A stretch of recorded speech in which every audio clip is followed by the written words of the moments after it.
sous couvert de nous protéger, veille partout à éteindre les colères qui commençaient à s'exprimer depuis la chemise arrachée des DRH à Air France. Et si nous sommes ici ce soir, c'est pour exprimer une fois encore et publiquement que non seulement nous refusons l'état d'urgence sous prétexte de sécurité publique, mais nous serons de celles et ceux qui pensent que chaque grève, chaque manifestation prévue doit être maintenue. Le 29 à Paris, le 2 décembre à Bobigny ou encore le 12 décembre en clôture de la COP21. Alors évidemment, il est bien temps maintenant de commencer. Et avant cela, on tenait à vous dire qu'on est content, bien content d'être là ce soir, d'avoir ouvert le meeting, en plus des invités initialement prévus, à d'autres organisations politiques, de faire la démonstration qu'il est possible de s'exprimer en commun, comme nous l'avons fait avec la déclaration commune. Alors on va commencer ce meeting avec Baby, une migrante qui vient d'Éthiopie et qui vient de passer 6 mois à Calais.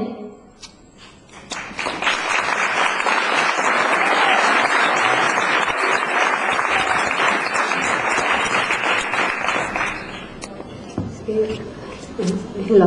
First, I want to say thanks for all. My name is Baby. I'm from Ethiopia. I'm an educated lawyer.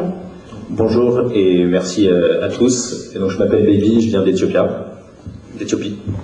I live in France, Calais jungle, 6 months. J'ai vécu pendant 6 mois dans la jungle de Calais. I am the one of immigrants. Avec beaucoup d'autres migrants.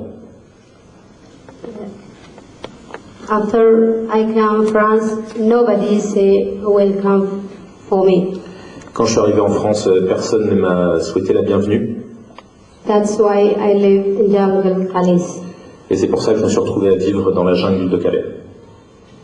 We live in the jungle in a bad situation.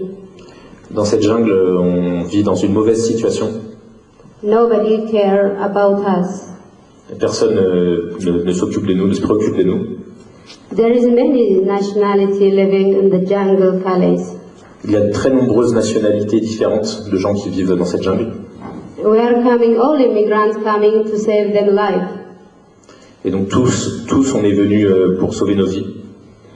If we live in our country, we die quickly. That's why we are coming here. Et en quittant nos pays, il y en a beaucoup qui sont morts rapidement. Donc c'est pour ça qu'on s'est retrouvés là-bas, qu'on s'est retrouvés ici. But in France, we die slowly because nobody cares us. Et donc dans nos pays, on pouvait mourir rapidement. Ici en France, on meurt doucement parce que personne ne se préoccupe de nous. Why we die slowly? Because nobody cares us, nobody give us anything. Et pourquoi on meurt doucement? Parce que personne ne s'occupe de nous ou de notre survie, personne ne nous donne rien. There is a lot of associations to take care about us. Il y a des associations qui s'occupent de nous. It's not enough.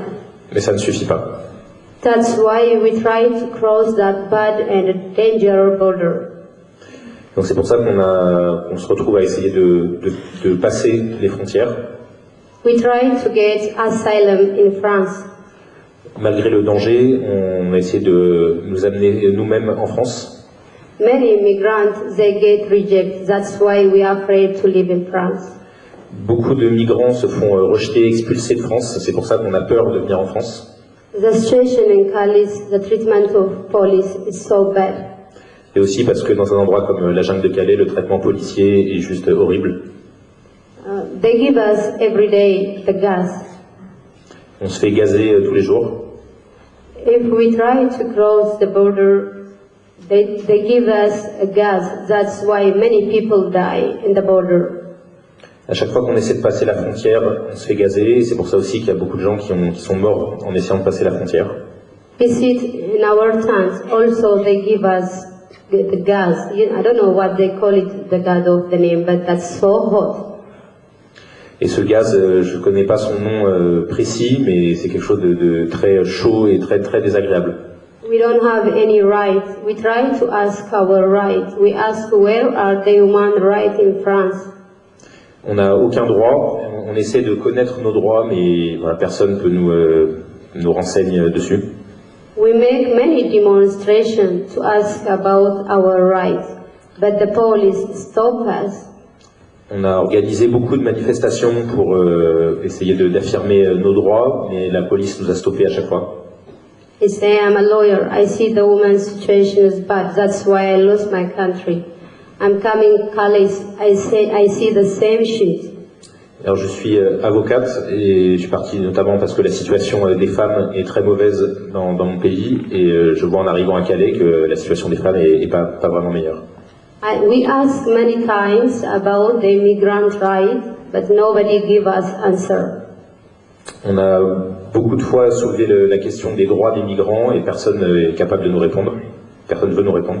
We ask, where is our home? Where is our educated? Where is our paper? Nobody care.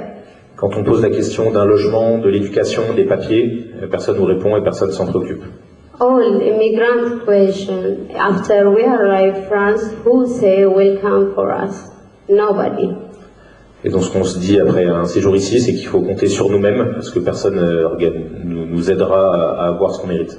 That's why we cross that bad danger. So now the situation more bad. The winter coming. A lot of women, pregnant women and children living, more than 700 women living in the jungle. Donc il y a une situation qui se dégrade encore à Calais avec l'arrivée du froid, de la période hivernale, avec beaucoup de femmes, y compris des femmes enceintes, des jeunes enfants, qui sont exposés de manière très dangereuse. Now the situation more bad after the attack because we didn't ask our rights. We didn't go anywhere. We didn't get the transportation. If we go the train station to move, nobody give us chance to move. I don't know why.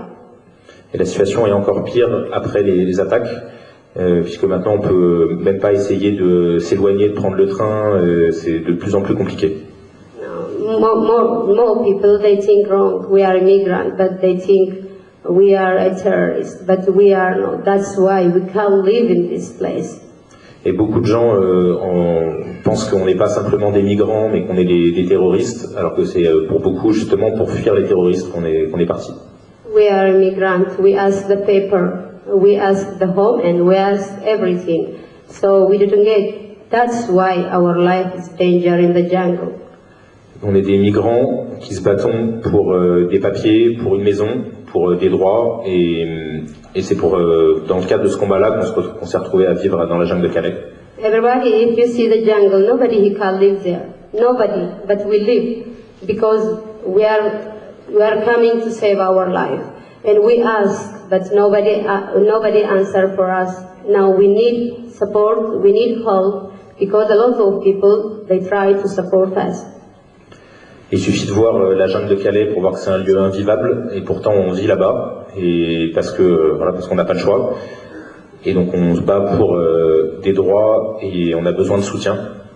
How long we stay without any care and responsibility? How long? That's our question.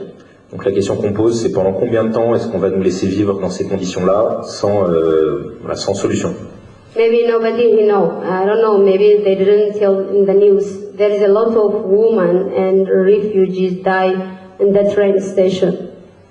We try to collect all the picture because we die in the train station because of the police gas. My friend, she died one night because of the police gas. So we are afraid really. Sometimes we think we are not in Europe.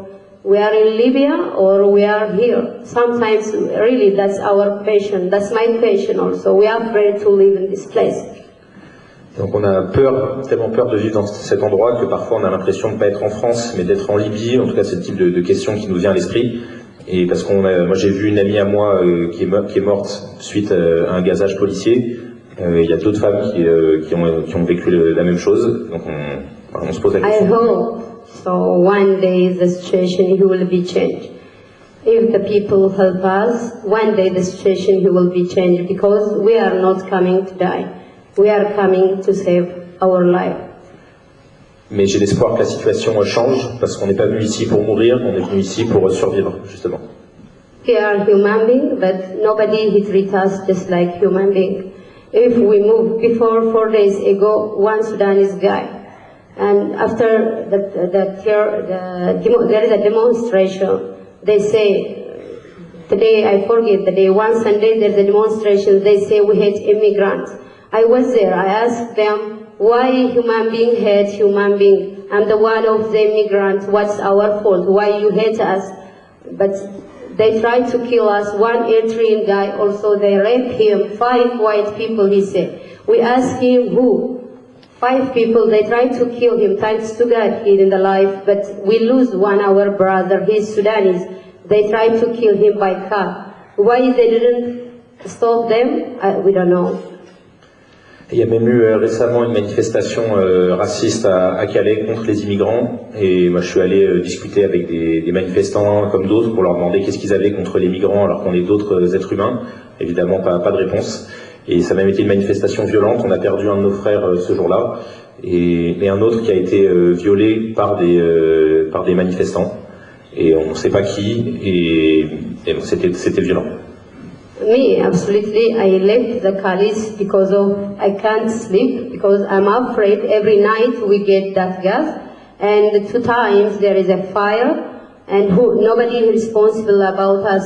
The men beat the woman. We go to ask the police, please, the woman, she started to die, please help us. We don't care, that's not our business. So, who is responsible about us? The police don't care about us. Who he care about us? That's our question. Et donc la question qu'on pose, c'est qui se préoccupe de nous, puisque la police s'occupe pas de nous, et même hostile et dangereuse, et qu'on laisse faire une situation qui est dangereuse.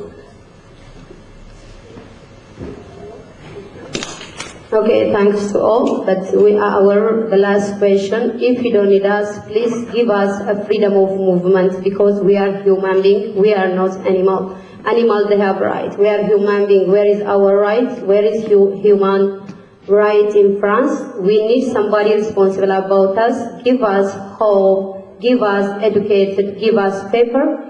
Or not, if you hate us, please try to give us freedom of movement. That's all of immigrant question. Thank you for all. Alors, je veux remercier tout le monde, et pour finir, nous on se bat pour avoir des droits humains, du logement, de l'éducation, et donc soit ici on arrive à obtenir tous ces droits-là, soit si jamais vous voulez pas de nous et qu'on n'a pas notre place ici, au minimum laissez-nous la liberté de circulation pour qu'on puisse aller chercher ça ailleurs.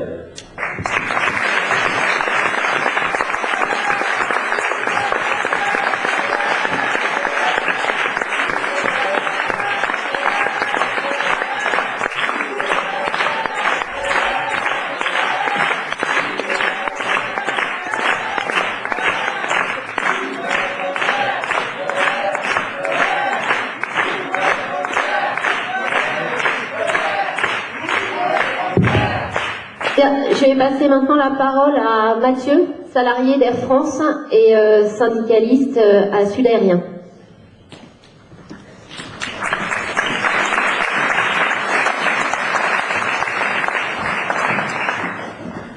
Bonjour à toutes et à tous. Il y a encore quelques jours, c'est Air France qui faisait la une de l'actualité. Le 5 octobre dernier, les salariés d'Air France se rassemblaient devant le CLCE et finissaient par l'investir. Une chemise arrachée plus tard, ça faisait la une de tous les journaux dans le monde entier. Alors pourquoi une chemise arrachée?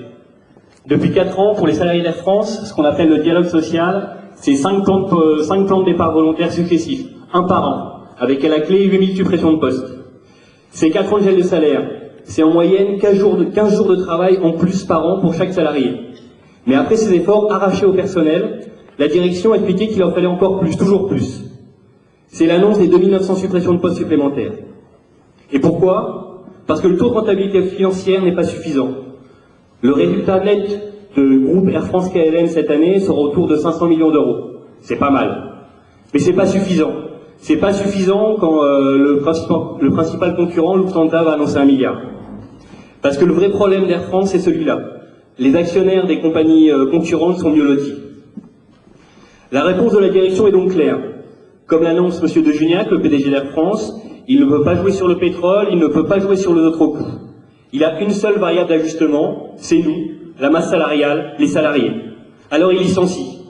Et dans une période de chômage de masse, il obtient l'appui entier et massif du gouvernement socialiste pour licencier, pour virer les salariés.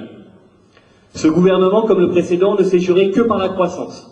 Promis juré, la croissance va revenir et quand la croissance sera là, tout ira bien. Le plein emploi, des emplois bien payés, super. Sauf que dans l'aérien, il y a déjà de la croissance. Il y a une croissance qui est durable. Il y a une croissance qui pose des problèmes écologiques qu'il ne faut pas oublier. Mais il y a une croissance qui, pour le moment, pour les salariés de l'aérien, signifie des licenciements chez les donneurs d'ordre. Et signifie évidemment encore plus de précarité chez les sous-traitants. Parce qu'à chaque fois que les salariés d'Air France reculent sur leurs conditions de travail, sur leurs conditions de salaire, pour la sous-traitance, c'est encore pire. Ça, c'est un message aujourd'hui que les salariés du transport aérien peuvent passer. Il faut arrêter de nous faire rêver avec la croissance. La croissance, elle ne résoudra rien. La croissance, pour la population, ça ne changera rien. Et pour les riches, ce sera encore plus de richesse. Il n'y a que pour eux que ça changera quelque chose. Après une chemise arrachée, qu'est-ce qui se passe? Chez les salariés, la grogne est là, l'exaspération, il y a de la colère. Il y a surtout un énorme sentiment d'être méprisé par une direction qui a le regard tourné que sur les chiffres. Mais pour le moment, la mobilisation de masse, elle n'est pas là. Le 5 et le 22 octobre, il y avait 3000 salariés en grève, il y avait 3000 salariés mobilisés sur une entreprise qui encore aujourd'hui en compte 50 000. Ces jours de mobilisation, les avions ont décollé, ils ont atterri à peu près à l'heure. Le SNPL, le syndicat majoritaire chez les pilotes, aujourd'hui, il n'appelle pas à la grève. L'automne dernier, ils ont fait un gros mouvement, les pilotes, très suivis. Ils ont fait reculer la direction temporairement sur la création d'une low-cost à Transavia, mais ils ont perdu sur leurs revendications corpo. Ça les a échaudés. Aujourd'hui, ils sont frileux. Ils sont frileux, et tant que le SNPL ne bougera pas, les autres organisations d'hôtesses, de stewards ne bougeront pas non plus. Aujourd'hui, seul Sud Aérien et la CGT ont des sections qui appellent à la grève chez les hôtesses et les stewards. Au sol, Sud Aérien, la CGT, FO, UNSA appellent. Mais pour le moment, les salariés ne suivent pas. Il n'y a pas encore de mobilisation de masse. Il y a une intersyndicale qui existe. C'est bien. Elle est intercatégorielle, elle réunit les pilotes, les hôtesses, les stewards, le personnel au sol. C'est nouveau à Air France, c'est indispensable. On va la conserver, cette intersyndicale. Mais pour le moment, c'est pas suffisant. Il manque l'étincelle, il manque le secteur qui fera partir. Alors aujourd'hui, tout est possible, mais il faut être clair, le mouvement, il est devant nous. Il est encore à construire. Cette chemise arrachée, c'est aussi la répression. Il y a 5 collègues qui sont en cours de licenciement et qui vont passer devant le tribunal de Bobigny le 11 décembre. Le 2 décembre. Date à retenir, le 2 décembre. Il y a 11 autres collègues qui sont en cours de sanction. Ces 5 salariés sont condamnés pour l'exemple. Condamnés parce que la journée du 5 octobre a fait peur à nos dirigeants. Ce jour-là, les sans-dents ont montré les crocs. Alors il faut sévir, il faut faire l'exemple. Les condamner, les licencier. Il y a un enjeu réel pour nos gouvernants. Ne surtout pas montrer que les possibilités de résistance existent. Cacher la colère des travailleurs. Cacher la colère de la jeunesse, des précaires, des chômeurs ou retraités. Aujourd'hui, la volonté des syndicats d'Air France, malheureusement, c'est de redevenir respectable. Alors, le 22 octobre, plutôt que de proposer une manif, on propose un concert. Pour le prochain CCE, plutôt que de proposer une mobilisation, de bouger les salariés, on propose un sitting. Mais une explosion, à Air France comme ailleurs, elle est toujours possible. Face à une direction méprisante, qui ne fait même pas semblant d'écouter, il faut savoir être entendu. Et la réalité est là. Sans une chemise arrachée, aujourd'hui dans les médias, on aurait les mêmes experts, même ceux qui se disent de gauche, qui expliqueraient qu'il faut restructurer l'organisation. Et c'est vrai que cette médiatisation, c'est vrai que cette chemise arrachée, elle a fait bouger les lignes. On a vu les analyses changer un petit peu. Alors il faut remercier les salariés qui ont bousculé un petit peu le DRH le 5 octobre. Parce que tous sont responsables. Il y a les 5 qui sont mis en cause, mais c'est les 3000 salariés présents qu'il faut remercier pour leur mobilisation.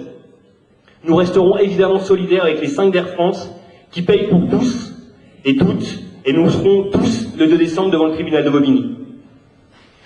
Le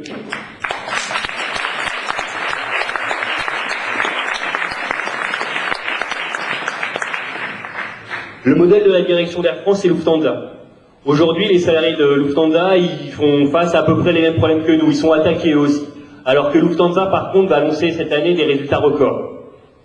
Mais chez Lufthansa, les salariés, ils commencent à se mobiliser. Il y a eu une grève au début du mois, assez suivie, qui a vraiment eu un impact sur la production. Alors aujourd'hui, c'est aux salariés d'Air France de regarder leurs collègues allemands, de faire pareil et de se mobiliser. Nous serons dans la rue le 2 décembre, à midi, devant le tribunal de Bobigny, pour la défense de nos collègues licenciés et en cours de jugement, mais aussi pour nos emplois à nous. Et nous vous appelons tous à nous rejoindre le 2 décembre, parce que tous ensemble, on peut les vaincre. Merci.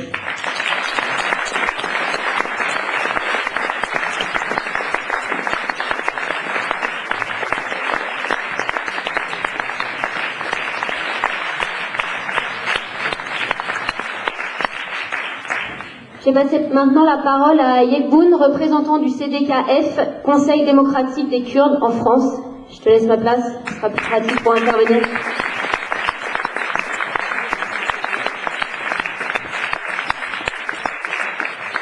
Déjà, je remercie tout le monde d'être présent aujourd'hui ce soir et je remercie le NPL de nous avoir invités et nous, le Conseil démocratique kurde de France, à participer à ce meeting.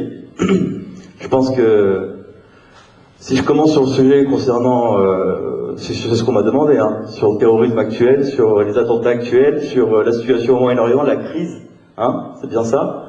C'est une phrase que je déteste dire, mais c'est presque, on vous l'avait dit. On vous l'avait dit, on l'avait prédit, on l'a créé, on l'a hurlé, mais on n'a pas attendu que les gens agissent, on n'a pas attendu que les pays, agissent en faveur des forces progressistes au Moyen-Orient. Les Kurdes ont appris à s'autogérer eux-mêmes et à s'auto-organiser sans l'aide de qui que ce soit pour pouvoir défendre les valeurs qui sont les nôtres au Moyen-Orient. Et ça, je pense que ça a été un joli pied de nez à tous ces États qui, on va dire, a joué la stratégie de, on se tire une balle dans le pied, d'accord, avec des comme le démontrent très bien ces attentats à Paris.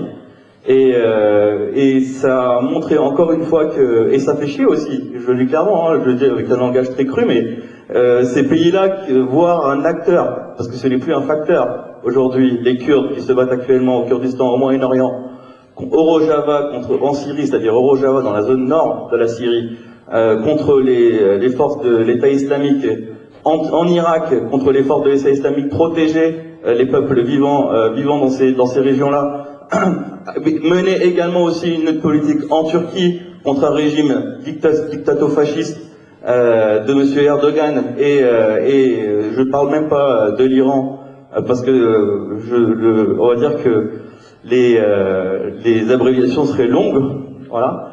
Mais voilà le contexte dans lequel aujourd'hui les Kurdes sont confrontés. Voilà actuellement à quoi nous avons à faire face.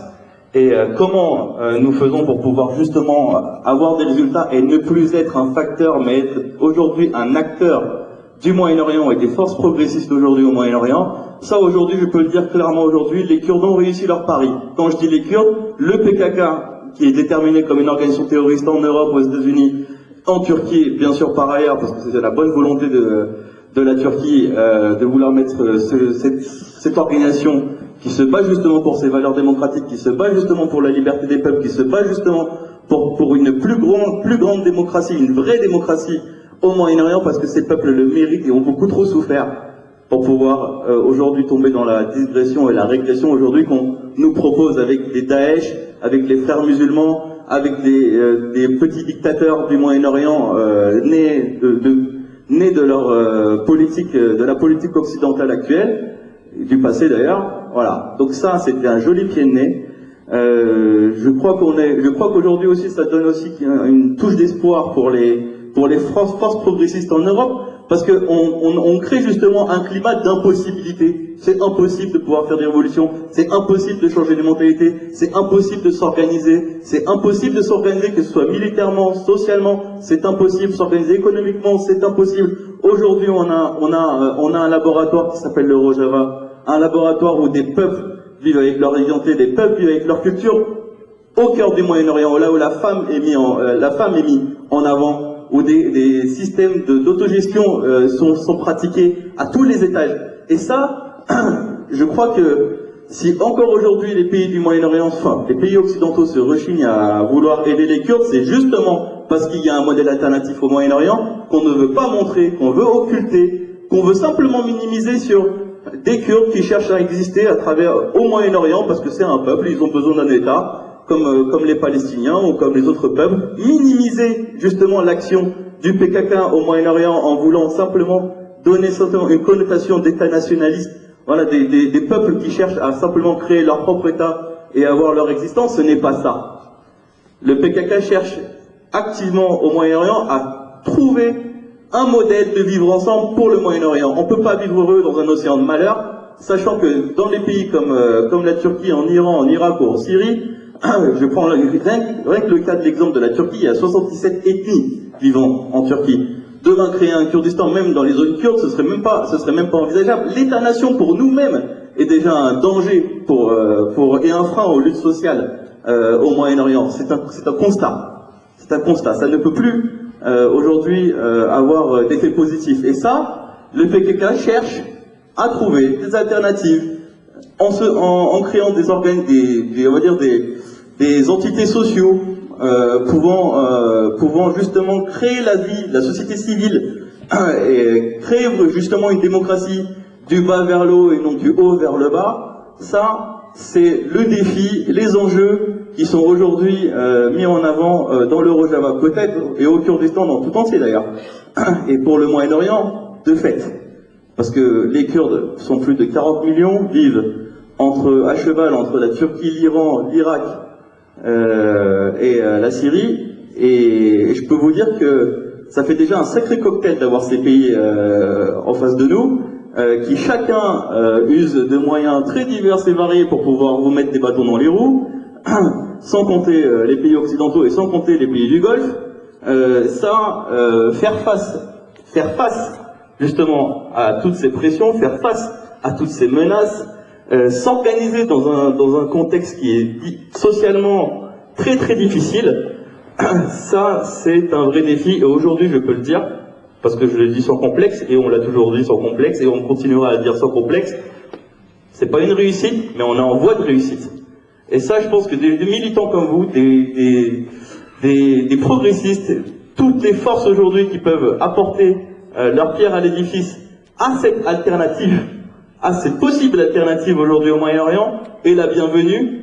Et en apportant cette alternative-là, prouverait aussi par là même à ces mêmes pays aujourd'hui qui font leur politique, qui dictent leur politique, ces chefs d'État qui dictent leur politique au peuple, de dire que oui, on n'est pas obligé de vous écouter, on n'est pas obligé de faire comme vous dites, on n'est pas obligé de s'organiser comme vous avez envie qu'on s'organise. Nous, on a une vision différente des choses et on peut s'organiser différemment. La preuve. La preuve, c'est ce qui se passe actuellement au Moyen-Orient. C'est ce qui se passe actuellement pour les forces aujourd'hui du YPG, du PYD et autres. Je voudrais faire une simple parenthèse parce que je sais que le temps de parole est assez court et ça c'est normal, je peux le comprendre parce qu'il y a beaucoup d'intervenants aujourd'hui. Concernant la lutte contre l'État islamique, bon, je ne vais pas rentrer dans les polémiques de comment a été créé l'État islamique. L'État islamique, on a bien vu, chacun a mis son grain de sel dans ce mécanisme pour des raisons bien précises. Moi, je presque analysais ça comme un nouveau 11 septembre. C'est une façon, encore une fois, de pouvoir légitimiser une action au Moyen-Orient d'une façon d'une forme très, on va dire, très insidieuse, de pouvoir vraiment commencer à faire de l'ingérence de manière plus progressive, plus prononcée au Moyen-Orient. Et ça, les attentats de Paris, comme les autres attentats qu'on a pu voir ces 2 dernières années en Europe ou au Maghreb ou au Mali, voilà, ne sont que les prémices de tout ça. Et si vraiment les pays occidentaux cherchaient vraiment à éradiquer l'État islamique, je vais vous simplement citer ce qu'a dit le co-président du PYD, M. Saleh Muslim, qui a fait une conférence ce lundi, 3 jours après les attentats, où les médias, je peux vous dire qu'ils étaient assez absents. Bizarrement, on parlait du YPJ, PKK pratiquement pendant tous les 2 derniers mois, tous les 3 derniers mois, voire même 1 an. Et là, depuis ces attentats, quand on parle de forces alternatives kurdes au Moyen-Orient, on parle d'une seule chose, des Peshmerga, M. Barzani, qui est utilisé comme un pion par les Américains, par les Français, pour pouvoir faire simplement leur sale politique au niveau local, et non les forces alternatives citées en Syrie. Et ça, Saleh Muslim l'a dénoncé, et a donné un message fort à la France et aux pays occidentaux en disant, et je vais terminer par ça, en disant si vraiment les États-Unis, ou comme la France, en envoyant son Charles de Gaulle pour dépenser 300 000 dollars, larguer des bombes sur et je vous dis, j'étais au front, je l'ai vu moi-même, des bombes qui n'atteignent rien du tout, qui ne touchent personne, pour juste simplement faire du dégât et dire qu'on a envoyé des bombes, ça c'est du vécu. 300 000 dollars chaque bombe, 300 000 dollars environ, 300 000 euros environ, Je peux vous dire, si Salim Hussein dit, si nous nous donné ces moyens, si nous nous donné ces 300 000 $, le nombre d'avions qui ont été envoyés, les coûts que ça aurait dépensé, les coûts qui ont suscité pour pouvoir faire cette guerre, s'ils avaient été donnés au YPG ou au YPG, je peux vous dire tout de suite, on aurait terminé l'État islamique en 1 semaine. En 1 semaine. Monsieur Salim Muslim a annoncé qu'il pouvait exterminer, éradiquer l'État islamique en 1 semaine. Et qu'est-ce que nous propose le Pentagone et les États-Unis ou la France ou autre? Ça va durer encore 5-10 ans. Maintenant, c'est leur façon de voir les choses, c'est la façon dont ils veulent régler leur conflit. Par contre, nous sommes toujours là pour pouvoir défendre les forces progressistes au Moyen-Orient, les forces progressistes en Europe ou ailleurs, qui cherchent à démontrer justement cette politique que nous soumet justement ces États-là, dénoncer cela et même, voire même, créer des alternatives à cela. Voilà. Merci beaucoup.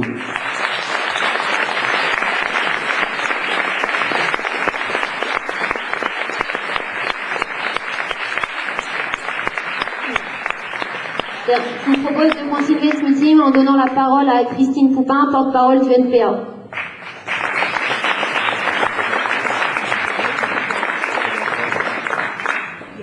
Bien, bonsoir à toutes et tous. Un des premiers actes de Manuel Valls après les attentats, ça a été de maintenir la COP21 et d'interdire nos manifestations. Et il a déclaré, bien sûr, toute une série de manifestations qui étaient prévues n'auront pas lieu. Tout ce qui était extérieur à la COP, toute une série de concerts, de manifestations plutôt festives, seront sans aucun doute annulées. Eh bien, Valls se trompe. C'est pas la première fois, mais Valls se trompe. Nos manifestations, elles sont pas annulées. Elles auront, oui, une dimension artistique et créative. Mais pas seulement. Elles seront des manifestations contre son système et en elles-mêmes, elles seront le refus de l'état d'exception. Et pour ce qui concerne le climat, on pourrait annuler la COP. Le climat s'en porterait pas plus mal et l'humanité non plus. En revanche, notre mobilisation, elle est absolument indispensable. Alors oui, nous manifesterons les 28 et 29 dans les villes du monde et de France et à Paris. Nous manifesterons le 12 décembre à Paris.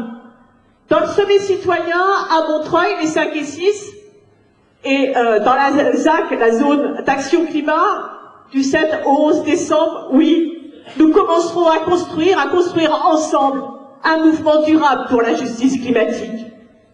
Oui, nous manifesterons, pas par indifférence, pas parce que nous oublions les attentats, les 130 morts, les 350 blessés, mais précisément parce que nous pensons à eux. Précisément parce que nous pensons qu'ils et elles sont morts et blessés sous les balles des assassins de Daesh, mais aussi de la violence extrême de ce monde. Parce que nous sommes de toutes celles et de tous ceux qui sont tristes, qui sont choqués, qui sont bouleversés. Parce que nous voulons en finir avec le terrorisme de Daesh, mais aussi avec un monde qui produit Daesh. Nous manifesterons parce que les tenants d'un système qui tue, qui pollue, qui abîme, qui détruit et qui en fin de compte fait la guerre à tout ce qu'il y a de vivant, ceux-là même n'ont ni crédibilité, ni légitimité pour combattre ce terrorisme. Oui, nous nous manifesterons parce que nous avons le souci de l'humanité entière. Alors que les guerres, les privations d'eau potable, la disparition des terres cultivables ou des ressources de pêche, la pollution des sols, de l'air, de l'eau, mettent en danger la vie de millions d'êtres humains, de millions d'hommes, de femmes et d'enfants. Oui, nous avons le souci de l'humanité entière et pas seulement de l'humanité, alors qu'une 6e extinction massive des espèces est en train de se produire. Nous avons le souci de l'humanité entière, présente et à venir, et c'est pour ça que nous manifesterons pour changer le système et pas changer le climat.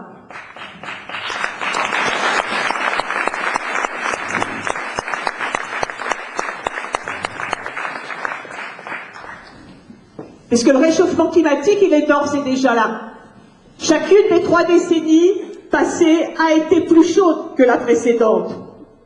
La température moyenne de la Terre a d'ores et déjà augmenté de 0,85 degrés depuis le début de la révolution industrielle, Le niveau des mers a monté de 19 degrés.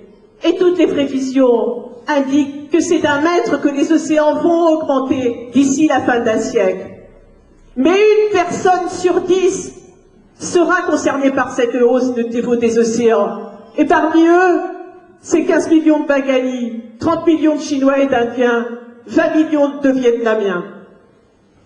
Le réchauffement climatique, c'est aussi la multiplication des phénomènes extrêmes. C'est plus de sécheresse, plus de tempêtes, plus de cyclones, plus de canicules, avec toutes les catastrophes humaines qu'il y a derrière. Donc oui, il faut parler de catastrophes climatiques.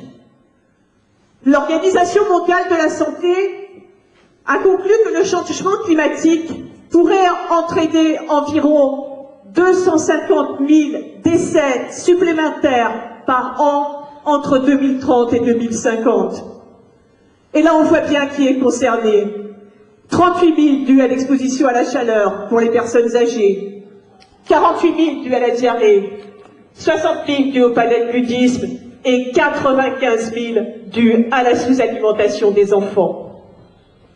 Et c'est pas tout, parce que le monde, engendré par le franchissement des seuils d'emballement climatique, serait à n'en pas douter le théâtre d'une guerre permanente, d'une violence 1000 fois supérieure à celle que nous subissons aujourd'hui. Et c'est d'ores et déjà ce que préparent les militaires, qui n'ont jamais un coup de retard, avec ce qu'ils appellent le sea basing, c'est-à-dire le fait de mettre leur base d'intervention d'ores et déjà en mer pour ne pas être dépendants de la hausse du niveau des océans. Entre 2008 et 2015 déjà, et 2013, pardon, en 5 ans, 165 millions de personnes ont été déplacées suite à une catastrophe climatique. Et l'ONU prévoit 250 millions de réfugiés en 2050, des réfugiés qui, rappelons-le, n'ont pas de statut. Et quand on entend, évidemment, le récit de Bobby, on voit ce que ça signifie. Donc c'est pas seulement une crise climatique, c'est pas seulement une catastrophe climatique. Oui, il faut parler de crimes climatiques, ou comme le dit Naomi Klein, le dérèglement climatique est l'expression atmosphérique de la guerre des classes. Parce que bien évidemment, les premières victimes de tous ces fléaux, ce sont les plus pauvres, et ce sont eux qui sont les premières victimes. Alors non, l'écologie, le climat, c'est pas une affaire de riches, c'est pas une affaire de privilégiés, c'est pas une affaire de bobos. L'écologie, le climat, c'est d'abord et avant tout l'affaire des peuples, c'est d'abord et avant tout l'affaire des plus pauvres et des plus vulnérables.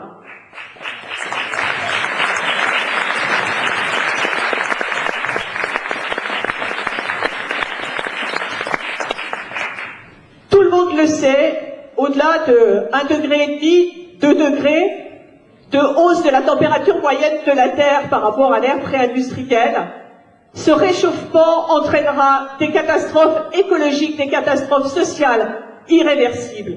Il faut impérativement rester en dessous de ces 2 degrés, et pour rester en dessous de ces 2 degrés, il faut réduire tout de suite les émissions de gaz à effet de serre pour les avoir diminuées de 60 à 85% en 2050.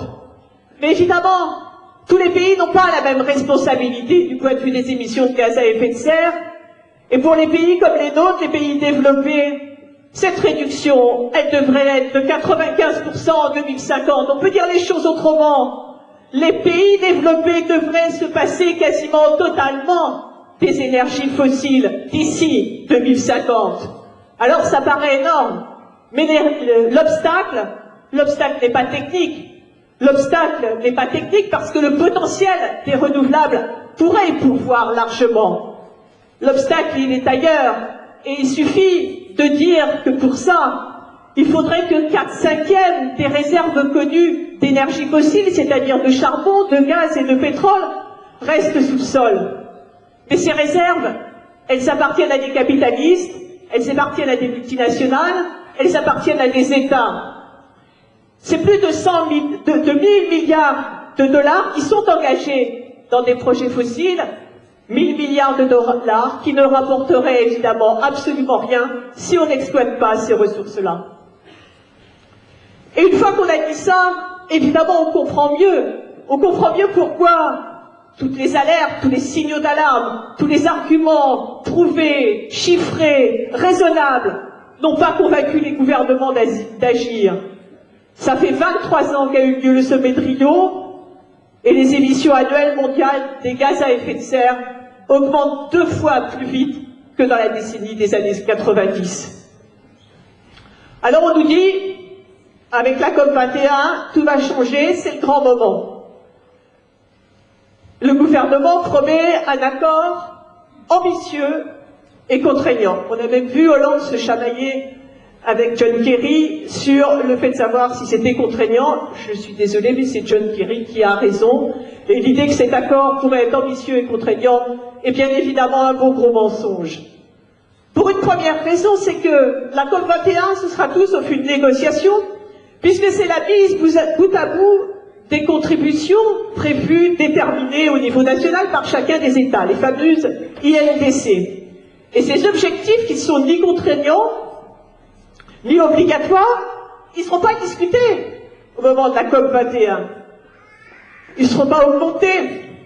Et pourtant, ils représentent moins de la moitié des réductions d'émissions qu'il faudrait faire d'ici 2030. Et si on les additionne, eh bien, on arrive à une augmentation moyenne de la température entre 3 degrés et 3 degrés et demi. Alors la COP, elle n'arrivera pas à limiter le réchauffement parce qu'elle n'essaiera pas de limiter le réchauffement. Mais elle ne prendra même pas la peine de limiter un tant soit peu les conséquences pour les pays et les populations les plus démunis et les plus touchés. Puisque le fameux fonds vert dont on nous parle, vous savez, les fameux 100 milliards de dollars promis depuis Copenhague, eh bien, quand on fait le bilan, on est loin du compte, même quand ils n'arrêtent pas de tripatouiller, de mélanger des annonces, des prêts, de l'argent privé, etc., etc. Alors, évidemment, nous, quand on dit 100 milliards, ça paraît énorme, mais il suffit juste de comparer ces 100 milliards-là avec les 480 milliards de subventions publiques qui sont versées chaque année pour les énergies fossiles. Et là, on voit que les moyens, ils existent, mais que la volonté politique, elle est totalement contraire à ce qu'il faudrait faire. Alors, on pourrait en dire encore très long sur ce fameux soi-disant accord. On pourrait dire qu'il ne parle pas du nucléaire, on pourrait dire qu'il ne dit rien de l'aviation. J'en suis désolée, Mathieu, qui ne parle pas non plus du transport maritime. Pourtant, l'aviation et le transport maritime, respectivement, c'est 5% et 3% des émissions de gaz à effet de serre. Et puis, on pourrait parler de la façon de compter les choses, puisque le compte des émissions, en fait, c'est compter les émissions de gaz à effet de serre sur les lieux de production et pas sur les lieux de consommation. Alors, évidemment, la Chine produit énormément de gaz à effet de serre. Ceci dit, en passant, c'est d'abord les populations chinoises qui sont victimes d'une pollution absolument épouvantable. Mais en tout cas, la Chine, oui, émet énormément de gaz à effet de serre. Mais 30% de ces émissions correspondent à des choses qui ne sont pas consommées en Chine. Et si on prend la France, qui comme d'habitude joue les bons élèves, la France affiche 7% de diminution de ses émissions de gaz à effet de serre entre 2000 et 2010. Mais si on compte ce qui est consommé en France et qui est produit en émettant des gaz à effet de serre ailleurs, on n'a pas baissé de 7%, on a augmenté de 15%. Donc, bon, je sens que vous êtes fatigués des chiffres, donc on va passer aux acteurs, on va passer aux sponsors et autres bienfaiteurs de la COP. Alors la COP, elle a été précédée par un truc qui s'est appelé le sommet des entreprises pour le climat, soutenu par un certain nombre de lobbies, voilà, dont un truc qui s'appelle le Conseil mondial des entreprises pour le développement durable. Donc il y a 200 membres, et parmi eux, à peu près, c'est le florilège des grands pollueurs de la planète, puisqu'il y a Shell, BP, Dow Chemical, Petrobras, Chevron. Ça, c'est pas tout. C'est présidé par le patron d'Unilever. Unilever, c'est le champion de toute catégorie de la déforestation qui est, avec les émissions de gaz à effet de serre, une des principales causes du réchauffement climatique. Et j'ai écarté le meilleur par la fin, puisque le fondateur de cette noble assemblée n'est autre que le PDG d'Eternit. Eternit, c'est l'amiante. Tout est dit, je pense. Et c'est devant ces gens-là que Hollande a déclaré « Les entreprises sont essentielles parce que ce sont elles qui vont traduire, à travers les engagements qui seront pris, les mutations qui seront nécessaires. » Donc vous voyez, c'est pas mieux quand on regarde les acteurs que quand on regarde les chiffres. Et là, on le voit, la COP, elle est inutile pour le climat, mais on voit qu'elle n'est pas inutile pour tout le monde, et il faudrait regarder du côté de toute une série de fausses solutions qui sont en fait pires que le mal et qui ont été directement négociées avec les lobbies industriels et financiers qui sont taillés sur mesure pour leurs intérêts. Il faudrait citer les agrocarburants, il faudrait citer un truc que j'aime bien, ça s'appelle la capture-séquestration du carbone. Ça s'appelle aussi le charbon propre. Vous voyez, le charbon propre, c'est à peu près aussi crédible que le Volkswagen propre. Bon, c'est un peu du même genre, mais ils ont peur de rien. Et évidemment, le nucléaire, qui, là encore, pour la France, est la solution à tous les maux. Donc voilà, c'est ça, la COP.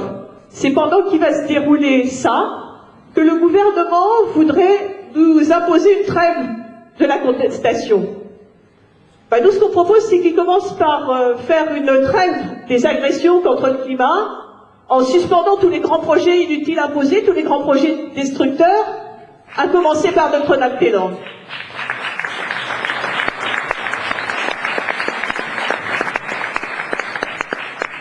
Et puis pendant qu'il y sera, il pourra aussi annuler les nouveaux permis d'exploiter le pétrole, les hydrocarbures liquides et gazeux qu'il a délivrés quelques semaines avant la COP. Donc vous l'avez compris, il n'y a rien à attendre des négociations, et nous on pense qu'il y a beaucoup à faire pour cette mobilisation.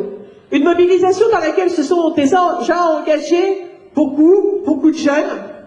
Une mobilisation qui s'appuie sur deux piliers. D'un côté, les résistances, ces fameuses résistances aux grands projets inutiles et destructeurs, les ZAD, avec cette capacité de s'affronter au gouvernement, de s'affronter à cette politique et de dire non et de résister jusqu'au bout.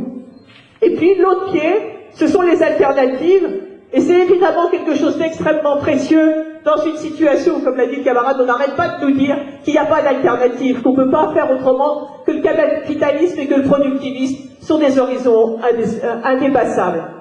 Donc à partir de ça, des résistances, des alternatives, oui, on peut produire de la politique, on peut reconstruire une perspective émancipatrice qui donne envie de se mobiliser.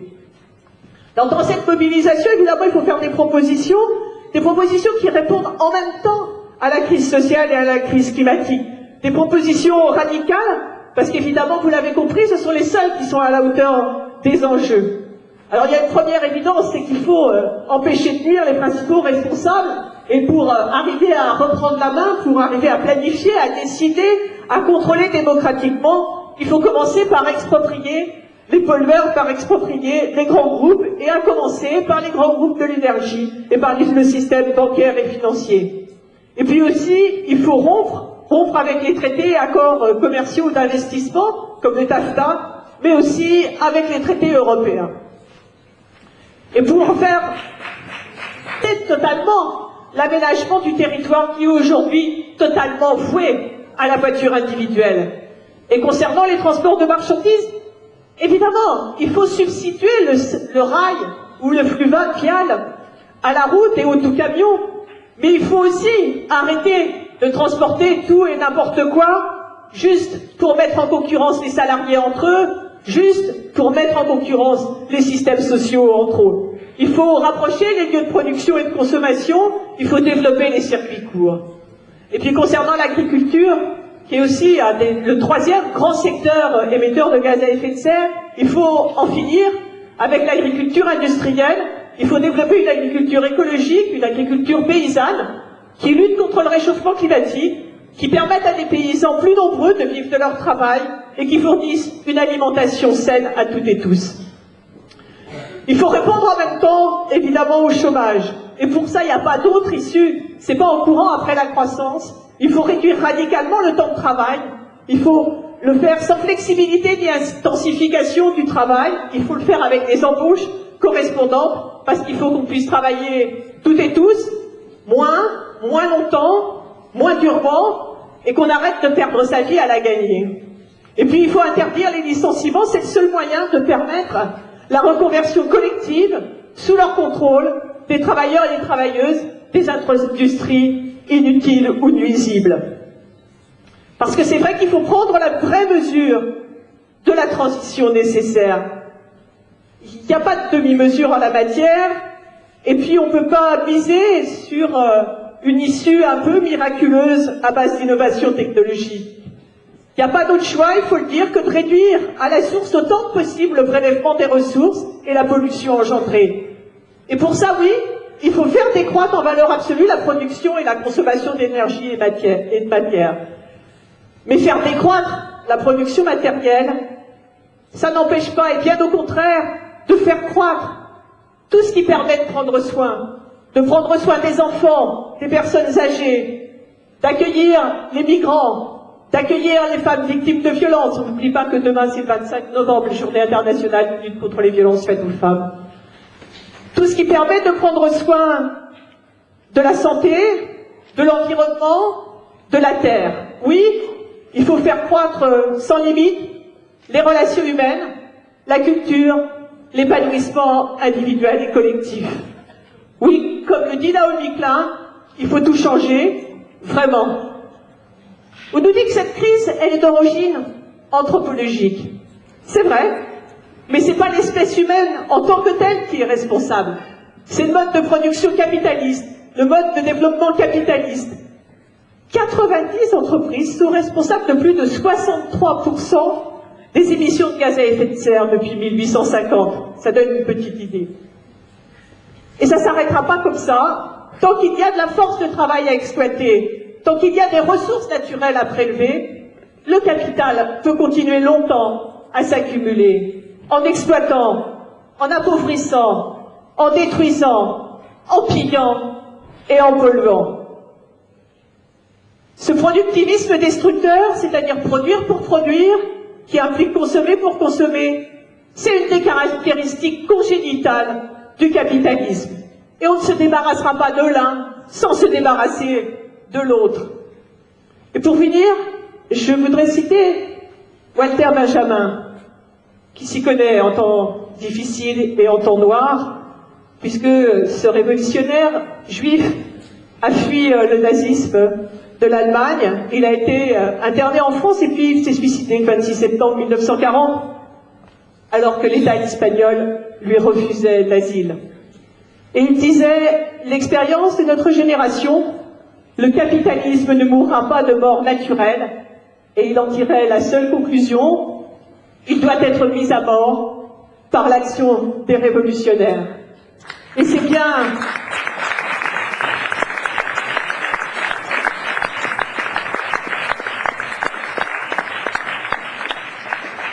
Et c'est bien de révolution dont il s'agit, puisqu'il faut non seulement partager le travail, partager les richesses, mais il faut aussi décider de ce que nous produisons et de comment nous le produisons. Oui, c'est une véritable révolution, un changement de civilisation. C'est pas moins de rupture, mais plus de rupture. C'est pas moins de transformation révolutionnaire de la société, mais une transformation à la fois plus globale et plus profonde.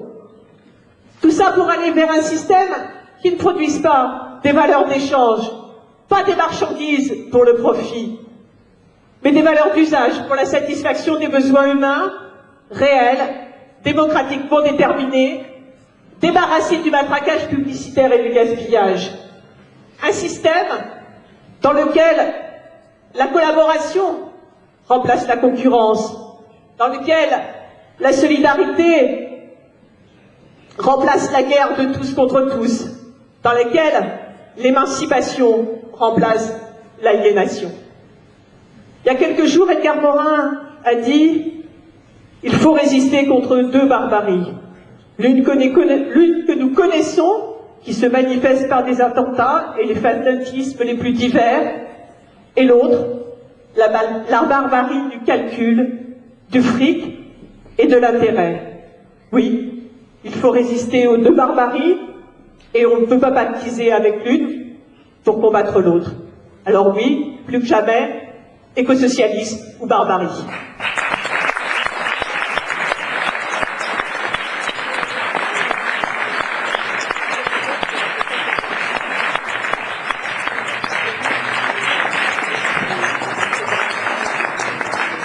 Bien, alors petite distribution d'eau. On va laisser maintenant la parole aux différentes organisations politiques qui sont venues ce soir à notre meeting. Et donc, pour commencer, ce sera Geneviève pour Lutte ouvrière.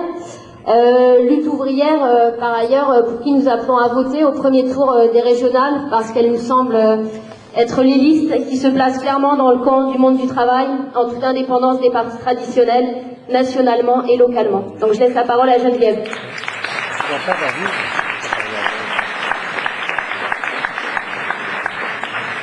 Bonsoir les camarades. D'abord, donc avant d'intervenir au nom de Lutte ouvrière, je voudrais remercier le NPA de cette invitation à parler à son meeting. Je ne vais pas vous parler du climat, moi. Ce que je voulais vous dire, c'est que, évidemment, ce qui nous réunit ce soir, c'est déjà d'avoir tous été horrifiés par les attentats du 13 novembre et de vouloir dénoncer sans ambiguïté les barbares qui ont assassiné aveuglément pour semer la terreur, montrant par là même à quel point ils sont les ennemis de tous les opprimés du monde. De dénoncer aussi les États et les courants ultra-réactionnaires qui sont derrière eux. Mais ce qui nous réunit ce soir, c'est aussi notre volonté de dénoncer le gouvernement et tous les partis de la bourgeoisie qui essayent, qui profitent de l'émotion suscitée par ces attentats pour se poser en porte-parole, pour vouloir se poser en porte-parole de l'ensemble de la population. Et Hollande, qui a profité immédiatement de l'émotion le vendredi soir même, avec des manœuvres politiques pour décréter l'état d'urgence et appeler à l'union nationale. Alors a commencé un véritable chantage.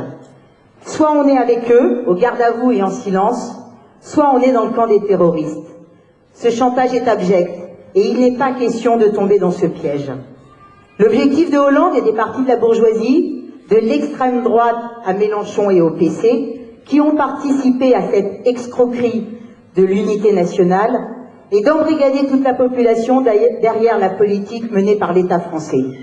Sa politique intérieure d'abord, les attaques contre la classe ouvrière, passées et actuelles, parce qu'elles n'arrêtent pas, les mesures sécuritaires, les fermetures des frontières, les proclamations sur la déchéance de la nationalité, les évocations de camps d'internement pour les suspects.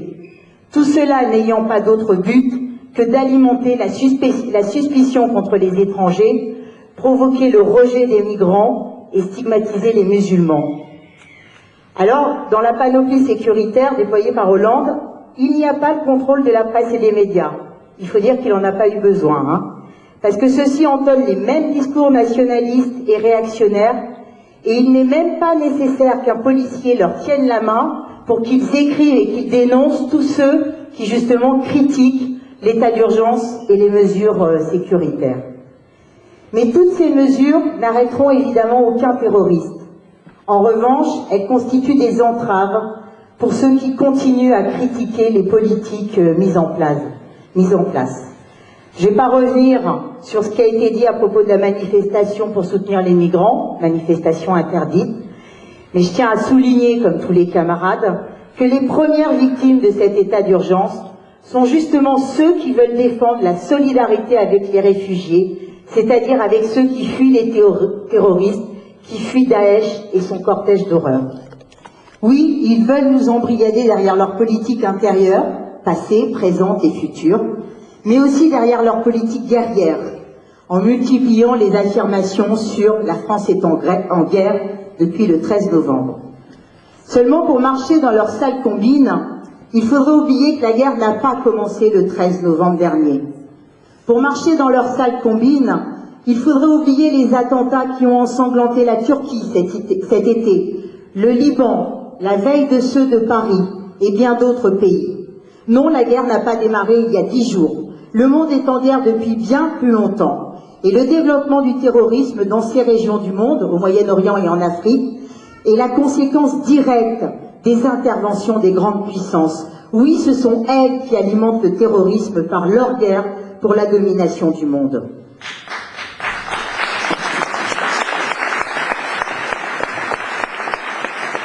Alors aujourd'hui, nos gouvernants n'en sont pas encore à mobiliser toute la population dans une guerre au sol.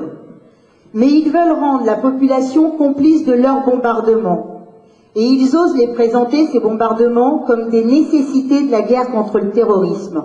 Évidemment, cet argument est immonde. Les bombes qu'ils envoient ne tombent pas que sur les crapules de Daesh. Raqqa, c'est une ville de 200 000 habitants. Mossoul, il y a encore plus d'habitants. Non, leurs bombes, elles assassinent des civils.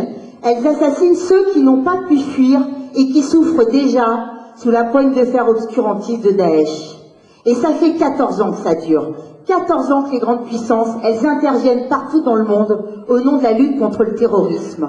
Et le résultat, c'est que le terrorisme, il continue à prospérer.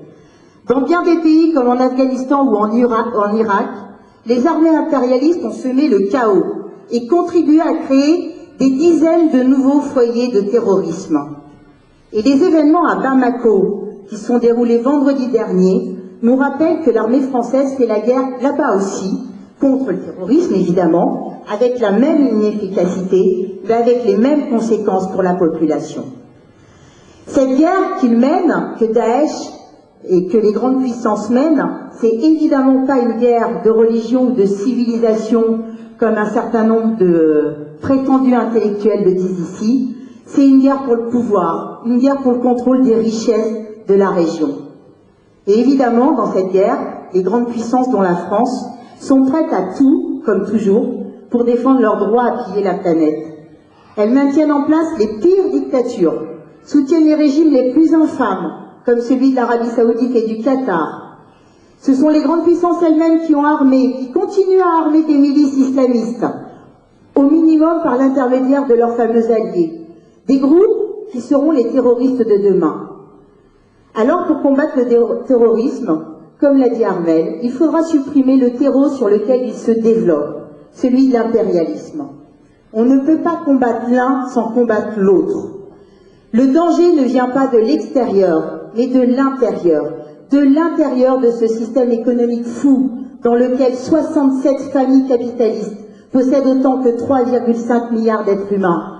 Ce système, ce monde dans lequel l'Afrique et le Moyen-Orient sont des paradis pour les capitalistes, mais des enfers pour leur population. Alors bien sûr, c'est le capitalisme qui est en faillite, et c'est sa barbarie qui vient pour dire embrigadement derrière nos ennemis. Car ce sont les mêmes qui nous oppriment, qui nous font reculer chaque jour, qui veulent nous faire taire aujourd'hui, avec leur état d'urgence et leurs mesures sécuritaires, et qui continuent à enfoncer le monde dans la barbarie. L'essentiel de nos efforts militants, de nos activités, vise à défendre cette idée partout. Enfin, je suppose que vous nous connaissez, donc dans les discussions, dans nos tracts d'entreprise, dans nos activités de campagne. C'est ça qu'on tient à dire. Et je dois dire, je suppose comme bien des camarades dans la salle, que nous avons constaté que les travailleurs ne marchent pas tant que ça dans ce baratin d'embrigadement. Certes, ils ne se sentent pas la force de réagir, mais en même temps, ils ne sont pas aveugles et constatent l'instrumentalisation voulue par les partis politiques. Au fond d'eux-mêmes, ils se rendent bien compte que pendant que le gouvernement discourt sur la guerre contre le terrorisme, la guerre de classe, elle continue. Parce que les patrons, ils perdent pas le nord. Les poursuites contre les salariés d'Air France n'ont pas cessé, Mathieu en a parlé. Mais il y en a d'autres. La Cervère, qui est une entreprise liée à l'aviation, vient de faire réquisitionner 2000 casiers de ses salariés. Bien entendu, dans ces réquisitions, ils n'ont trouvé aucune bombe et aucune Kalachnikov. Mais ils en profiteront quand même pour licencier un certain nombre de salariés de la Cervère. Voilà à quoi ça peut servir leur état d'urgence. L'émotion populaire n'a pas empêché non plus les sénateurs de voter le week-end dernier, enfin celui d'avant, le recul de l'âge de départ pour les retraites complémentaires. Et toutes les attaques contre le Code du travail n'ont pas baissé d'intensité au nom de l'unité nationale, évidemment, comme le chômage, comme les menaces de licenciement, qui ne s'arrêtent pas non plus. Parce que bien sûr, ce sont les opprimés, les travailleurs, que tous ces politiciens veulent faire taire et aligner derrière leur politique. Ils veulent le faire à coups de loi, à coups de pression, finalement comme les terroristes veulent le faire à coups de Kalachnikov. Face à cela, et pour échapper à ce piège, Il est vital qu'existe un courant au sein de la classe ouvrière qui représente le plus clairement possible le camp des travailleurs, politiquement. Parce que la seule perspective réelle est que la classe ouvrière retrouve sa conscience et sa combativité, qu'elle retrouve le chemin des luttes. Ce sera le seul moyen de combattre nos exploiteurs, c'est-à-dire ceux qui dominent le monde et le transforment en un enfer pour 7 milliards d'êtres humains. Ce sera le seul moyen d'offrir une alternative à l'effondrement de la société capitaliste. Alors ce travail de propagande, dans les usines, dans les ateliers, dans les bureaux, partout où il y a des travailleurs à qui l'on peut s'adresser pour les convaincre de défendre leurs propres intérêts, peut paraître dérisoire à certains, à tort, car l'avenir réside profondément dans les possibilités de renouveau de la combativité ouvrière. Dans le passé, le mouvement ouvrier a su défendre une perspective révolutionnaire face à la barbarie de la bourgeoisie. Il a opposé l'internationalisme prolétarien au nationalisme guerrier. Parce qu'il y avait des militants ouvriers, révolutionnaires, communistes, qui faisaient vivre ces idées-là en son sein. Le monde a changé depuis? Oui, il a reculé, c'est surtout ça. Mais la classe ouvrière représente toujours la seule perspective de renverser le capitalisme et de le remplacer par un système débarrassé de la misère et de l'exploitation, par un monde sans frontières et sans guerre. Alors face à la barbarie du monde, plus que jamais, nous affirmons « Vive la classe ouvrière et vive le communisme !»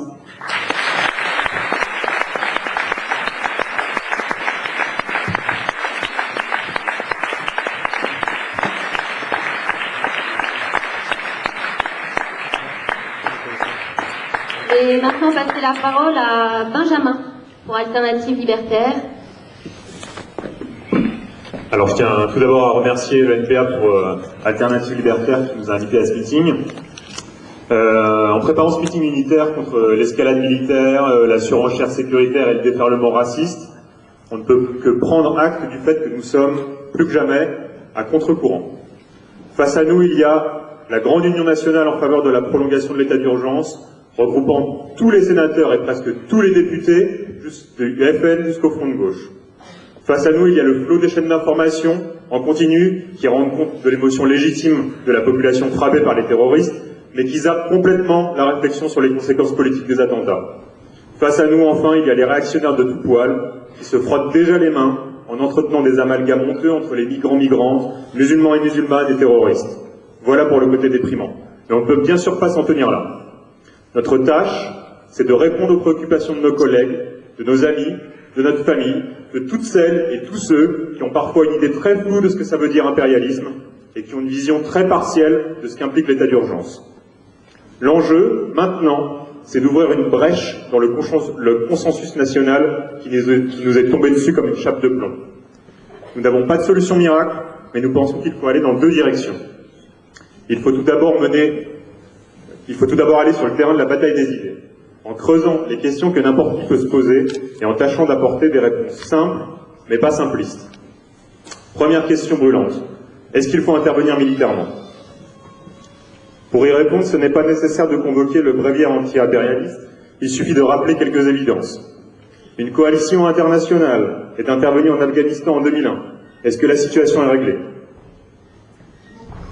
Les États-Unis et leurs alliés les plus proches sont intervenus en Irak à partir de 2003. Est-ce que la situation est réglée aujourd'hui? Une nouvelle coalition internationale veut à présent noyer la Syrie sous les bombes. Est-ce que cela va régler le problème? Il y a des raisons d'en douter.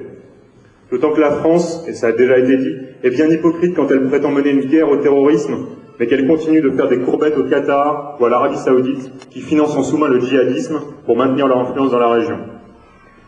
Alors la question se pose maintenant, qu'est-ce qu'il faut faire pour vaincre Daesh sur le terrain?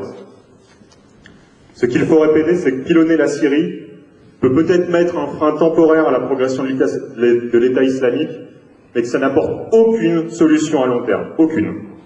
En Syrie comme en Irak, ce que nous devons dire, c'est que la meilleure riposte, c'est de soutenir les forces progressistes qui luttent en première ligne face à Daesh. Parmi ces forces progressistes, on trouve les milices du Kurdistan syrien, les unités de protection, les YPG, qui non seulement ont infligé des défaites militaires à l'État islamique, à Kobané, à Talabiyah, à Sinjar, mais qui, en plus, et ça a été dit, défendent une alternative politique avec un projet de société démocratique, féministe, écologiste, autogestionnaire. Deuxième question. Comment faire, en France, pour enrayer le développement du djihadisme? La solution défendue par le gouvernement, c'est la prolongation et le renforcement de l'état d'urgence, avec des assignations à résidence facilitées et, parallèlement, des mesures directement puisées dans le programme de l'extrême droite. Autoriser les policiers à garder leurs armes en dehors de l'entente de service. Mettre en place une présomption de légitime défense pour la police, c'est-à-dire reconnaître, sans se poser de questions, que la police frappe toujours pour se défendre. Instaurer une déchéance de nationalité pour les binationaux impliqués dans des affaires de terrorisme, faisant ainsi croire qu'il y a comme un lien direct et naturel entre l'immigration et le terrorisme. Face à tout cela, il faut rappeler que les mesures sécuritaires sont très efficaces pour réduire les libertés publiques, mais qu'elles sont beaucoup moins efficaces pour résoudre le problème du terrorisme. On connaît d'avance les boucs émissaires de ce climat sécuritaire. Toutes celles et tous ceux qui ont le malheur de ne pas avoir la bonne couleur de peau, qui ont le malheur de ne pas avoir de papier, ou qui ont le malheur de ne pas habiter dans les bons quartiers. La solution, ce n'est pas donc simplement le repli sur soi et l'état d'exception permanent. La solution, c'est plus de solidarité. La solution, c'est plus de justice sociale. L'enjeu, c'est de soigner les causes du malaise social, pas simplement de se focaliser sur les symptômes apparents. Ce qui nous amène à la deuxième question. Deuxième direction dans laquelle nous devons aller. En même temps que la bataille des idées, que nous devons mener auprès de nos amis, de nos collègues, sur nos lieux de travail, dans la rue, dans les quartiers, il faut pousser vers plus de solidarité et plus d'organisation à la base. Les attentats ont suscité beaucoup d'émotions, mais aussi beaucoup de colère et beaucoup de révolte. Pour que cette révolte ne soit pas instrumentalisée par des discours va-t-en-guerre, militaristes, nous devons proposer des perspectives d'action collective et de lutte pour changer la société. Nous devons nous coordonner pour proposer d'autres expériences collectives, pour renforcer les solidarités de quartier, le tissu associatif local, les structures syndicales locales. Du côté des organisations de masse dans lesquelles nous nous retrouvons, il faut par ailleurs pousser d'eux-mêmes pour maintenir les grèves, maintenir les rassemblements, bref, maintenir le calendrier du mouvement social en toute autonomie du mouvement politique. Il ne faut pas subir l'état d'urgence. Il faut maintenir le calendrier revendicatif. À ce titre, nous pensons qu'il faut exprimer toute notre solidarité avec les 58 manifestants et manifestantes dont la police a transmis l'identité au parquet suite au rassemblement de solidarité avec les migrants.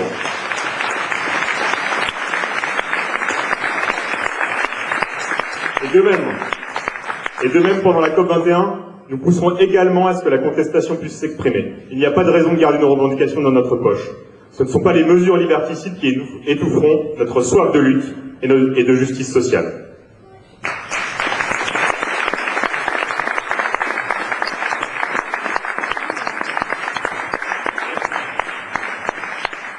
Je donne la parole maintenant à Hervé pour la voix prolétarienne.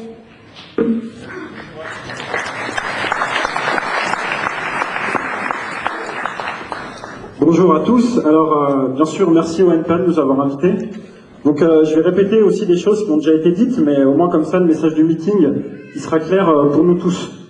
La première, c'est qu'effectivement, les attentats du 13 novembre, ils nous ont tous frappé d'effroi. Ils nous ont tous fait très peur. Souvent, on connaît des collègues, des proches, des amis qui sont morts ou blessés. On est tous extrêmement choqués. C'est clair, c'est des attentats fascistes contre nous, contre le peuple, qui sont porteurs d'une idéologie de mort et de domination par la terreur. Alors évidemment, le gouvernement, dès les premières heures, il n'a eu aucun scrupule à essayer de se servir de nos sentiments spontanés pour tenter de nous rallier à lui, pour tenter de nous convaincre que cette horreur-là justifiait qu'on se mette en rang serré derrière lui. Parce que pour lui, c'était clair, c'était le meilleur moyen de justifier de jeter des bombes sur les Syriens innocents. C'était le meilleur moyen de justifier que les flics demain puissent tirer à vue sur n'importe qui sans avoir à s'expliquer. Et non, finalement, on se rend compte que le gouvernement, il réussit pas vraiment son opération de propagande et de ralliement de la population. Parce que, comme ça a déjà été dit par les camarades, notamment la camarade de Hello, on voit que malgré l'émotion, les gens autour de nous, ils se posent des questions sur les causes de ce qui s'est passé. Ils se demandent comment on en est arrivé là. On voit que le peuple, le prolétariat, dans l'Union nationale, ça me laisse très sceptique, vu la merde dans laquelle il est déjà confronté tous les jours. Alors évidemment, je parlerai pas des racistes. On les côtoie, on les connaît, on en voit tous les jours. Je parlerai pas des va-t-en-guerre. Je parlerai pas de tous ceux qui croient aux solutions très simplistes, des politiques bourgeois et des médias qui, pour le coup, sont eux les vrais démagogues. Alors que nous, qui sommes les seuls à présenter les vraies solutions aux vrais problèmes, on dit non, les choses elles sont pas si simples que ça. Je parlerai pas des collègues qui espèrent que Poutine rasera la Syrie ou qui pensent que c'est encore la faute de leurs voisins rebeux si tout va mal en France. Non, c'est pas de cela qu'il faut parler aujourd'hui. Moi, je parlerai de tous ceux qui voient effectivement le lien direct, comme ça a là encore été déjà dit par les camarades, entre les diverses interventions militaires impérialistes dans les pays d'Afrique et du Moyen-Orient et ce qui nous arrive aujourd'hui, ici en France. Je parlerai de ceux qui veulent comprendre ce que la France fait en Syrie, ceux qui veulent comprendre comment ça se fait que les peuples là-bas, depuis des années, depuis des décennies, ils vivent sous le jeu de dictateurs sanguinaires soutenus par les pays comme la France. Ceux qui comprennent pas que la France, elle s'émeuve pas des massacres à Gaza, qu'elle est aussi une indignation sélective face à toutes les souffrances qui frappent l'humanité aujourd'hui. Je parlerai aussi de tous ceux qui ont le réflexe de rejeter les amalgames. Tous ceux qui ont compris que tout ça, c'était pas la faute des migrants, c'était pas la faute des musulmans. Tous ceux qui ont montré des éléments de solidarité avec les réfugiés et ont continué à en montrer malgré les événements. C'est notamment tous ceux qui, dans les manifestations d'hommage, par exemple à Lille ou à Metz, n'ont pas hésité à chasser les fachos des rassemblements de manière très spontanée. Ces gens-là, tous ces gens-là, c'est notre camp, c'est le camp du peuple, c'est le camp des gens qu'on veut organiser et unir aujourd'hui dans la lutte pour défendre nos intérêts. Parce que oui, comme ça a été dit très justement, aujourd'hui c'est le meilleur moment de parler politique. Parce que les tueurs du 13 novembre, c'est pas le bras d'une violence gratuite. C'est pas quelque chose d'inexplicable. On entend parfois, ah oui, mais ces gens-là, ils ont voulu juste un autre mode de vie. Mais c'est pas vrai. Ça, c'est une manière un peu trop facile d'absoudre les responsabilités politiques de l'État français, les responsabilités de l'impérialisme dans ce qui s'est passé. C'est pas quelque chose qui est tombé du ciel. C'est pas une sorte de coup de tonnerre dans un ciel serein, tout ça. D'autres disent que, notre vraie victoire, la seule chose qu'il fallait espérer, en fait, c'est que tout redevienne comme avant le plus vite possible. Mais non, il faut pas que nos vies, elles redeviennent comme avant. Il faut s'attaquer aux causes du problème. Il faut pas qu'on se satisfasse d'un retour à la tranquillité relative de la société impérialiste française, alors que tout autour de nous, le monde, il est en train de plonger dans le chaos.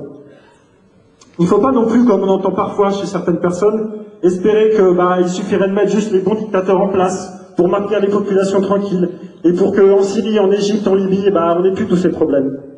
Parce qu'un jour ou l'autre, tout ce qui se passe ailleurs, ça a des répercussions chez nous, et c'est ce qui s'est passé effectivement le 13 novembre. Alors on nous dit partout que c'est la guerre.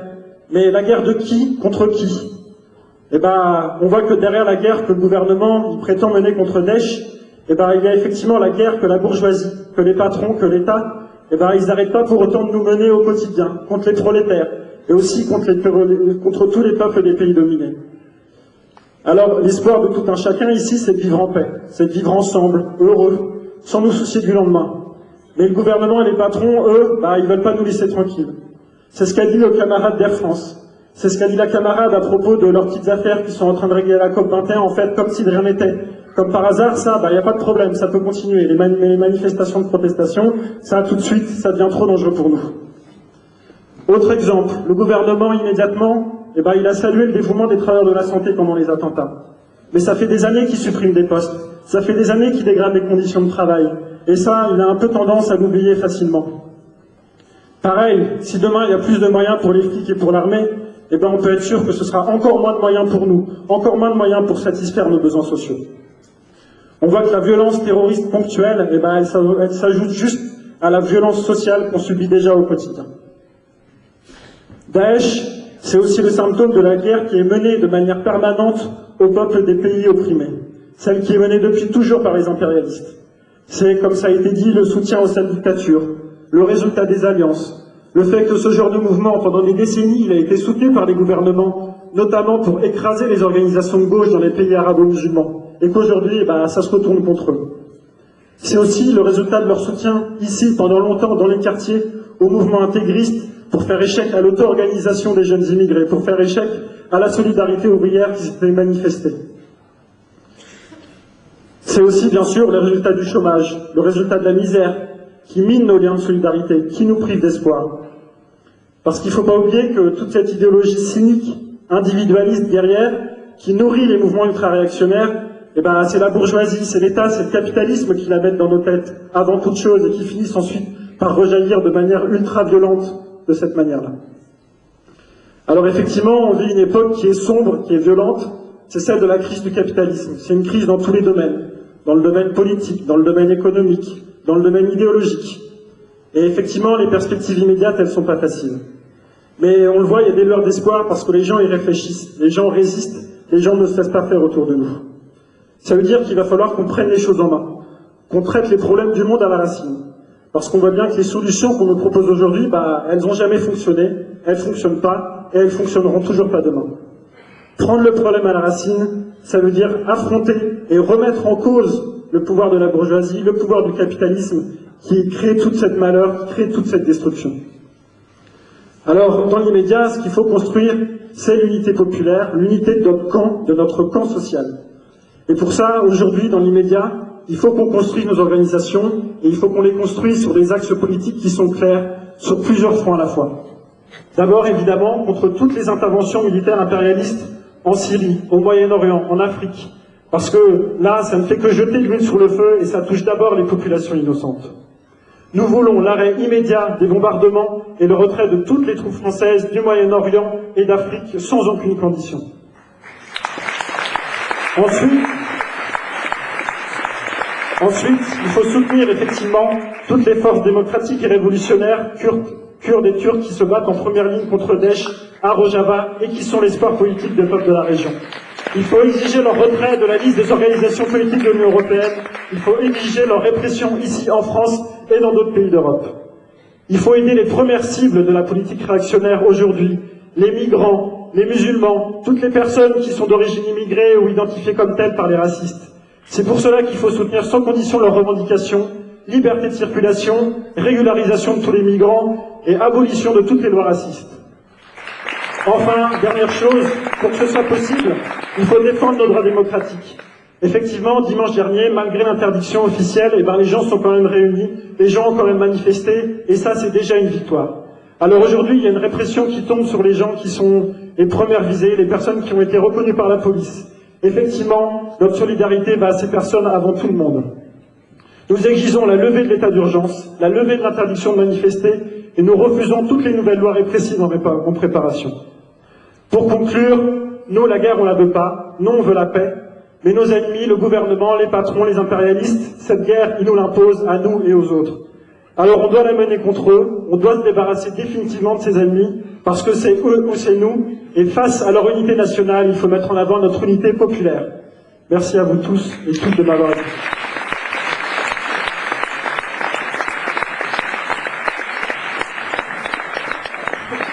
Bien, je vais désormais laisser la parole à Olivier Besancenot, donc actuel guichetier dans le 18e, mais ancien postier à Neuilly.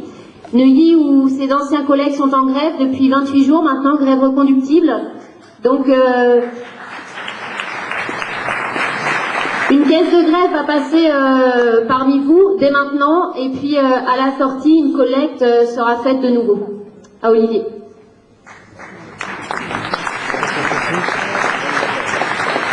Chers camarades, si vous pouvez donner un maximum de pognon ce soir, pas simplement parce que c'est mes anciens collègues, mais parce qu'il y a une direction qui ne négocie pas et que c'est pas évident pour eux, ils ont fait l'effort de se déplacer alors qu'ils se lèvent chaque matin à 5 ou 6 heures pour continuer le combat, ce sera pas mal.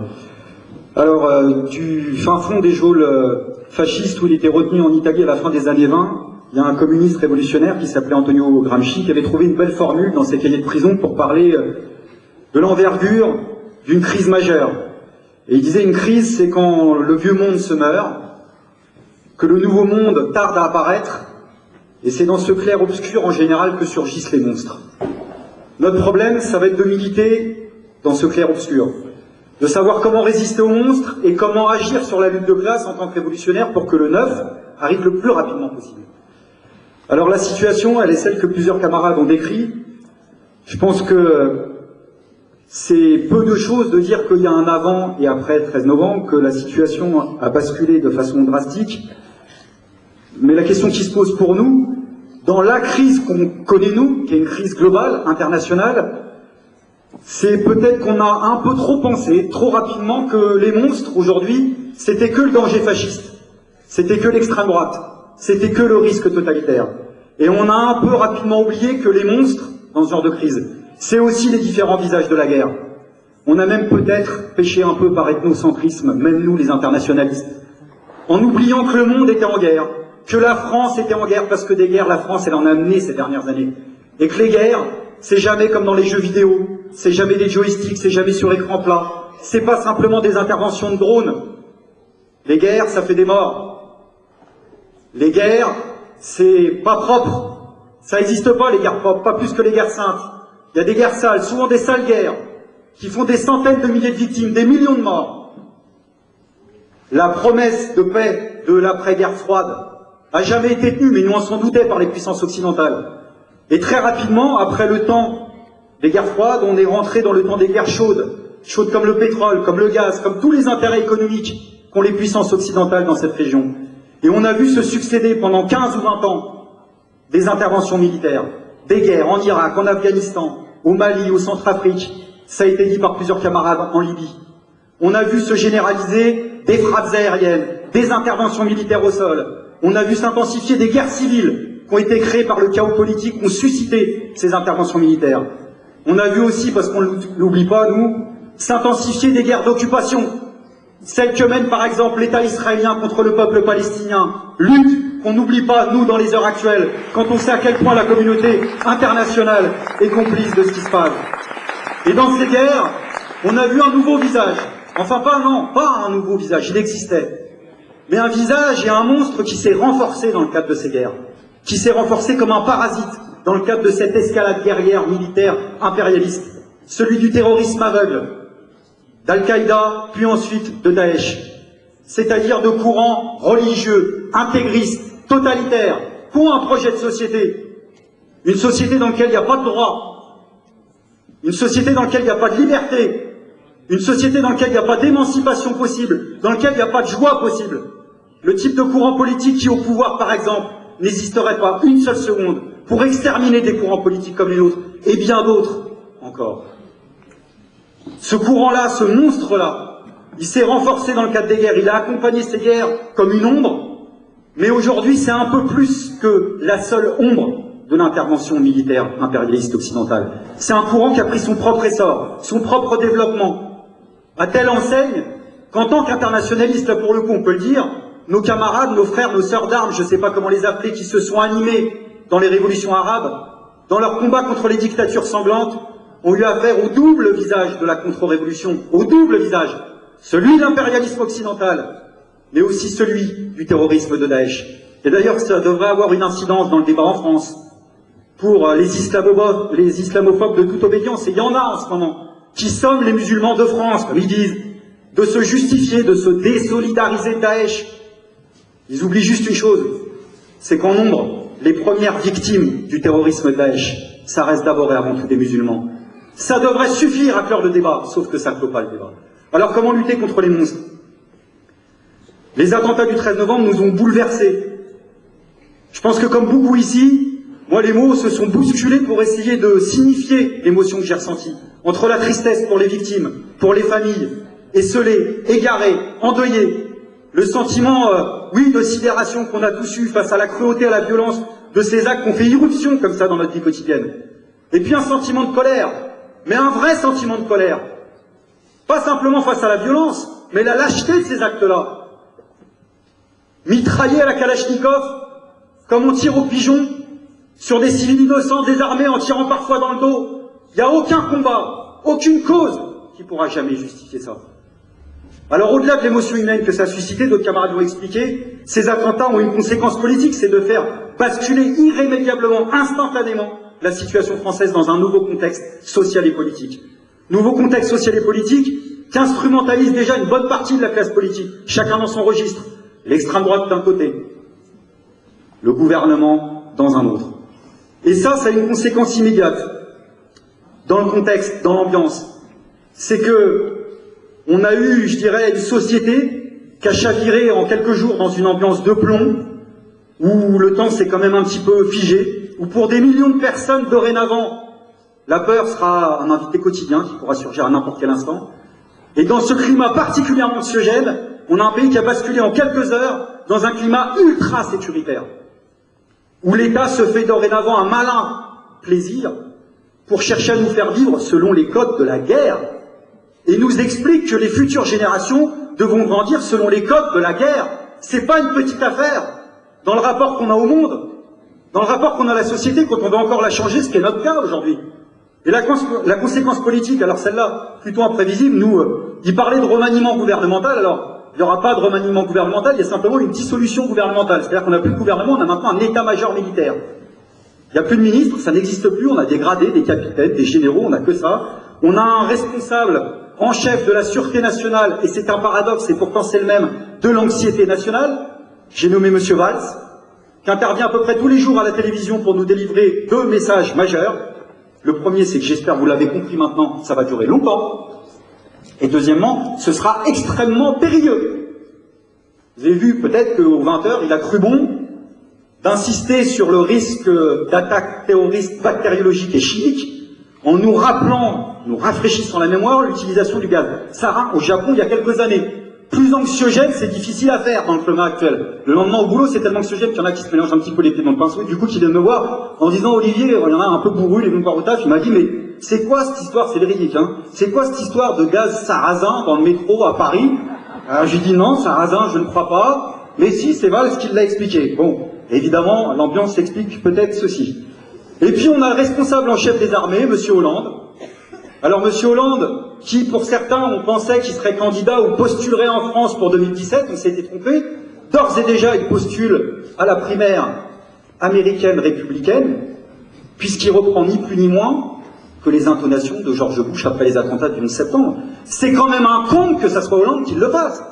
Rappelez-vous des discours de Bush sur la guerre ininterrompue dans le temps, dans l'espace. C'est les mêmes intonations qu'on entend actuellement. Un Hollande qui veut déradicaliser tout le monde, il veut mettre des cellules partout, sauf pour la classe politique. Surtout quand elle se radicalise à droite. Parce que son discours au Congrès, c'est quoi? Si c'était une pâle copie de reprise politique de la droite, de l'ultra-droite, et je n'exagère pas, de l'extrême-droite.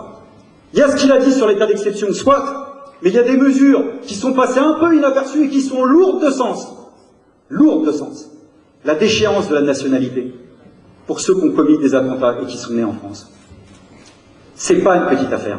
Cette proposition, elle a été proposée par l'extrême droite, reprise par Sarkozy dans un projet de loi sur l'immigration en 2010, à l'époque pour ceux qui s'attaquaient aux forces de l'ordre. À l'époque, tout le monde était vent debout contre cette proposition, PS inclus. Ça remonte à 2010-2011. Et chacun me rappelait des bonnes raisons d'ailleurs de s'opposer à ça. Ce que je dis là est partagé visiblement par à peine 10% de la population aujourd'hui, mais il faut le dire quand même. Cette histoire de revendication, elle vient de l'extrême droite des années 30.